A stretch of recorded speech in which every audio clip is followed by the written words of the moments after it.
আসসালামু আলাইকুম বন্ধুরা, কেমন আছেন সবাই? আশা করি সবাই ভালো আছেন। আমি আজকে আপনাদের সামনে নতুন আরেকটি রেসিপি নিয়ে আসলাম। খুব সহজে কিভাবে ফুলকো ফুলকো বেগুনি তৈরি করে নেওয়া যায় চলেন দেখে নেওয়া যাক। আমি এখানে স্লাইস করেছি, ছোটো ছোটো করে বেগুনগুলো কেটে নিয়েছি। দেখেন আমি কিন্তু অনেক পাতলা পাতলা করে বেগুনগুলো কেটে নিয়েছি। আপনারা এভাবে বেগুনগুলো কেটে নেবেন। তারপরে আমি এখানে কিন্তু প্লেটে বেসন নিয়ে নিয়েছি। আমি কিন্তু আমার বেগুনের পরিমাণটা অনেক বেশি ছিল, তার জন্য আমি কিন্তু পরিমাণ মতো বেসন নিয়ে নেব। তারপরে আমি এখানে হলুদের গুঁড়া অ্যাড করব। আমি কিন্তু অল্প পরিমাণে হলুদের গুঁড়া অ্যাড করতেছি। তারপরে আমি কিন্তু একটু শুকনো মরিচের গুঁড়াও অ্যাড করেছি। এটা কিন্তু অনেকেই দেয় না, তবে আমি দিয়ে দিয়েছি। এটা দিলে একটু ঝাল ঝাল ভাব আসে, তো ভালো লাগে। তারপরে আমি কিন্তু এখানে একটু গরম মশলার গুঁড়াও অ্যাড করেছি, এটাও ফ্লেভার ভালো আসে। তারপরে আমি কিন্তু লবণ অ্যাড করেছি। আমি কিন্তু লবণের পরিমাণটা দেখিয়ে দিয়েছি কেমন অ্যাড করেছি, কারণ আমার বেগুন অনুযায়ী আমি কিন্তু লবণটা অ্যাড করেছি। তারপরে আমি অল্প পরিমাণে পানি দেবো। অল্প পরিমাণে পানি দিয়ে আস্তে আস্তে মাখিয়ে নেব। তাহলে এভাবে করে মাখালে সব থেকে ভালো হয়। তবে এখানে কিন্তু আমি খাবার সোডা অ্যাড করিনি। খাবার সোডা ছাড়াই কিন্তু আমি ফুলকো ফুলকো লুচির মতো বেগুনি বানাতে পারি। দেখেন আমি কিন্তু অল্প পরিমাণে পানি দিয়েই আস্তে আস্তে এই খামিরটা করে নেব। দেখেন আমি কিন্তু দেখিয়ে দিচ্ছি, আমার মতো করে প্রসেসে আপনারাও খামিরটা তৈরি করবেন, তাহলে দেখবেন আপনাদের বেগুনি অবশ্যই ফুলবে।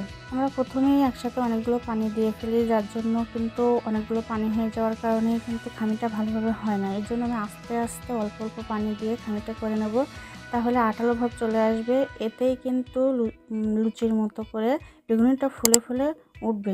আমার খামিরটা আঠালো ভাব চলে এসেছে, তো আমি আপনাদেরকে দেখিয়ে দিচ্ছি আমার খামিরটা কেমনভাবে আঠালো ভাব চলে এসেছে। তো দেখেন এরকম একটা আলতো প্রলেপ হবে। তো এভাবেই আলতো প্রলেপ হওয়ার কারণে কিন্তু বেগুনির সাথে এই খামিরটা ভালোভাবে লেগে যাবে। তো অতিরিক্ত পাতলা হলে কিন্তু ভালো হবে না। তারপর আমি কড়াইতে তেল দিয়ে দেবো।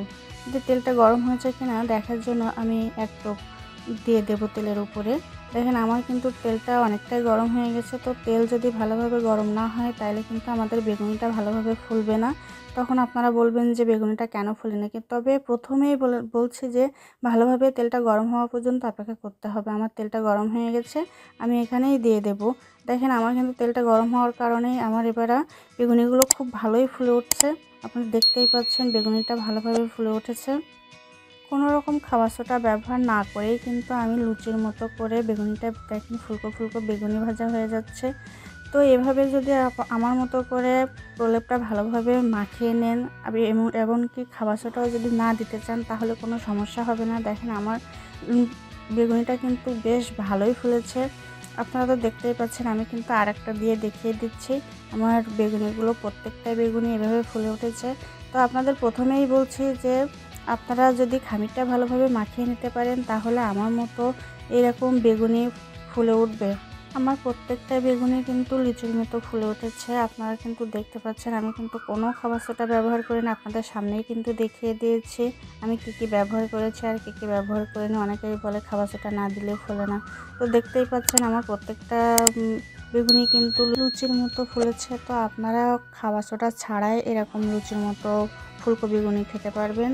তবে বাসায় একবার ট্রাই করে দেখবেন, ইনশাল্লাহ সবগুলোই বেগুনি ফুলে উঠবে। তো আমার বেগুনি ভাজাটা যদি আপনাদের ভালো লেগে থাকে তবে একটি সাবস্ক্রাইব করে যাবেন। ভালো থাকবেন সবাই, আল্লাহ হাফেজ।